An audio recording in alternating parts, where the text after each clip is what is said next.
This video is not intended for children, but rather for 20-something nerds that take cartoons way too seriously and overanalyze everything. If you are younger than 13 years old, you are not supposed to be on YouTube. Good morning, terrifying fantasy world! Good morning!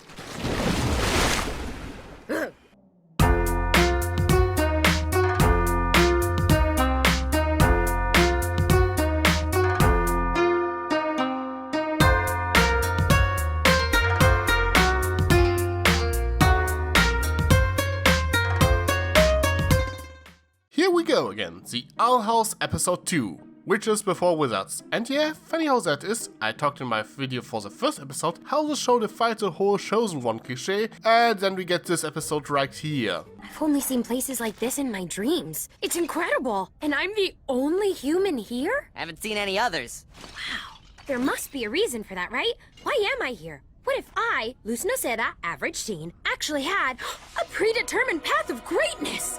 Just like Azura. Yeah, did Azura's path to greatness involve her delivering boil cream? So it seems like we are dealing with that particular can of worms in this episode, but maybe I'm getting ahead of myself. So this episode begins with a small recap of the first episode, which Luz relives in her dreams before waking up. She then puts on what she thinks are witch clothes and goes to Ida excited for her first lesson, who at first pretends that she forgot about her. But then again, I too tend to have trouble sorting my forks before drinking some apple blood in the morning. Kid, lay off the details. I haven't even had my cup of apple blood yet. You mean apple juice? No. Teach me some spells! When do I get a magic staff? Was I supposed to bring my own runes? Do you have a dangerous magical quest for me? Whoa. Slow down, kid. Being a witch doesn't happen overnight. Also, you're wrapped in a bathrobe and wearing the dirtiest traffic cone I've ever seen. Like Ida announced at the end of the first episode, she expects Luz to do some work before she teaches her some magic, and therefore sends her off to deliver some potions. I run a few businesses. On weekends, I offer rare human treasures that Albert drags over from your side of the realm. I shall smite my enemies, ages 6 to 11. But most days, I sell only the finest homemade elixirs and potions. Snake oil. No one wants an unoiled snake. Now follow me. Strange. I always thought that snake oil is supposed to be made out of snakes. Now Ida wants King to accompany Luz. At first Luz is very excited and amazed. We get to talk about being the chosen one, but things don't exactly play out as great as Luz hoped them to. Oh, cry me a river, Luz. You managed to survive a whole day. Subaru, on the other hand, already died like 4 times at this point. Really, when it comes to isekais, yours is not that bad. Anyway, she then stumbles across a magnificent castle inhabited by a wizard. Remember, never befriend a man in sandals and always measure twice, cut once. Good luck! This, ladies and gentlemen, is what we call foreshadowing. Now this wizard introduces himself as Adagast, and he seems to be very interested in Luz being a human. I mean, he seems to be a very trustworthy guy. Let's scram! Wizards are just old people with glitter in their pockets. I don't trust him. But the stars on his robe are sparkling! And look! There's a baby fox in his beard! Yeah, you probably expected me to highlight that particular clip, but hey, what can I say? The show already has more foxes than MLP during its 9th season run. So yeah, Adagast gives Luz the map and makes her think that she is the chosen one. Ida, on the other hand, ridicules Luz for buying into this crap and explains to her that the map is obviously a fake. But as it turns out, there is a hidden message on it. And as we learn later, Adagast has a whole bunch of these lying around. I guess he puts a chosen one stick quite a lot.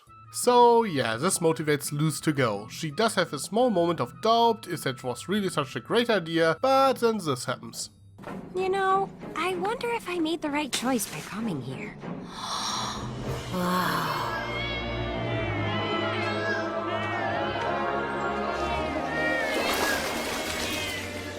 I see. So you're the chosen one. The Celestial Staff should have picked me, Nevereth Bladestrife, teen prince of Angstmore. Yes, I did make the right choice. Ah yeah, teenage hormones and love for edgy characters. Well, long story short, Luz continues with her quest and recruits a bunch of wacky sidekicks and gets to the staff. The only notable thing that really happens on the way is a Metal Gear reference. Nevereth.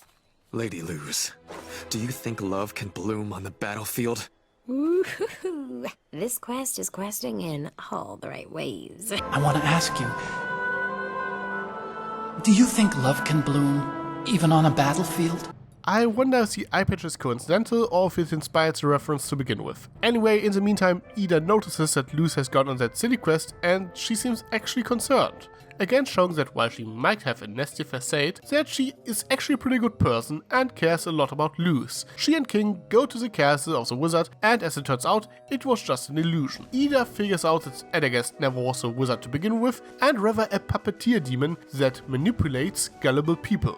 Well, and the demon is actually kinda terrifying. Luz finds the staff, but then the demon reveals itself and she gets trapped by the equipment she gathered on her quest. Now that is just mean, when the adventure party can't even trust its own loot. Gotta write that one down for the next D&D session. Ida arrives to rescue Luz and gets captured herself, which is when we get to this scene. Stay with us, Luz. Stay with Adagast. We need you here. You could be our chosen one. Yeah, you can eat our tiny foods forever. Luz, why would you want to live in a world where people laugh at you? It is beautiful here. Luz! And you guys think I'm special. No! But it's not real!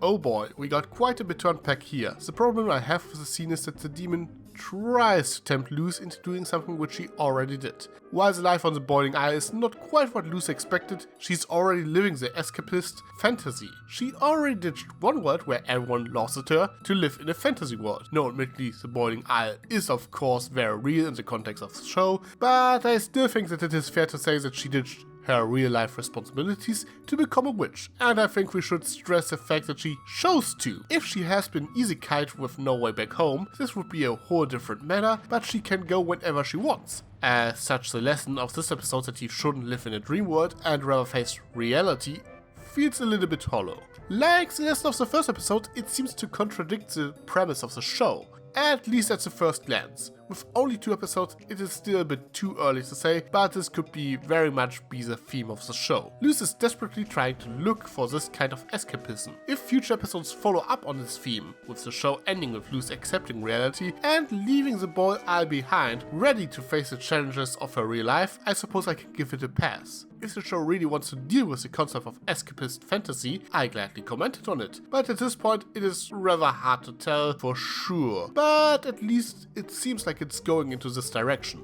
Anyway, with the declaration that it is not real, Luz breaks out of the illusion and starts attacking the demon with her sword, which seems to be surprisingly effective for a toy. She manages to free Ida this way and they defeat the demon, and Ida eats it. Well, that guy is freaking dead. After that, Luz and Ida have a bit of a heart-to-heart talk about how things aren't exactly as Luz has imagined them to be, which is where her frustrations are coming from and why she fell for the wizard in the first place. I'm surprised to see you here. It was my understanding that Ida delivered the packages herself. Well, I'm kinda sorta her apprentice. Oh, and how are you finding the experience so far? Can I be honest, Mr. Adagast? When I decided to stay in this magical world, I thought I was meant for something special. But Ida thinks I'm meant for chores, and I'm afraid I came to the wrong place.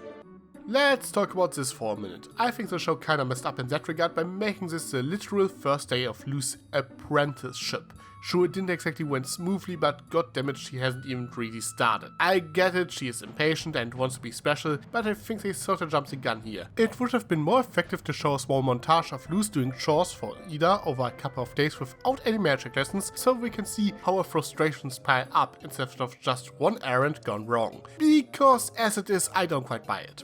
And then there's of course the whole Chosen One business. Like I said earlier, I already addressed that in my last review, but the series doubled down on it here. Luz doesn't have a big destiny, she's just a girl which somehow ended up in this magical world. Generally speaking, there isn't anything wrong with the Chosen One as a writing trope. It can be very effective to get the plot going, but depending on how well it is executed, it can come with the nasty implication that you can only achieve greatness when you're destined to do so. So I prefer that this show tries its hardest to avoid it. It also goes hand in hand with the theme of escapism. Luz wants to be the chosen one, she wants to be something special, but this episode is about her realizing that there aren't any chosen ones, that people don't have a great destiny but rather choose their own path in life. And I hope that this show sticks with that, because if it throws us a curveball mid-season by introducing some sort of great prophecy, it would really undermine the lesson of this episode. So after all of this, Ida shows Luz that while the boiling isle might seem like a rather bad place up close, that it has an inherent beauty, which again ties into that you should always try to see the big picture instead of moping around that things aren't going so well at the moment. And Luz accepts that she can't take a shortcut and that she has to be patient. And I guess this is a good point to wrap things up. The Owl House continues rather strong. The episode again had a lot of good humor that I just really loved. The somewhat twisted fantasy world, which doesn't sugarcoat the fact that it's kinda messed up. I like how this episode dealt with the Chosen One concept, in particular, and put a final nail to that coffin. Part of its lesson seems to contradict the very premise of the show, but hey, they might actually reinforce its themes, depending on how they will be developed. Also, we get a Metal Gear reference and a baby fox. Another thing I kinda want to highlight is that I rather like the fight scenes in the show so far, and that they seemingly don't feel the need to hold back. Ida can apparently get away with murder if it is a demon, which is also rather refreshing, I suppose. Showing mercy is nice and all, but sometimes it can be a bit hard to justify why the heroes let the bad guy get away. So yeah, good episode, looking forward to more. But what about you? Did you like this episode? Anything that bothered you? What do you guys think about the Chosen One trope? Let me know in the comments below. I am Tricky Fox. Stay foxy. Sly as a fox, you got me under your spell. But you know I'll never tell that I know you know so well.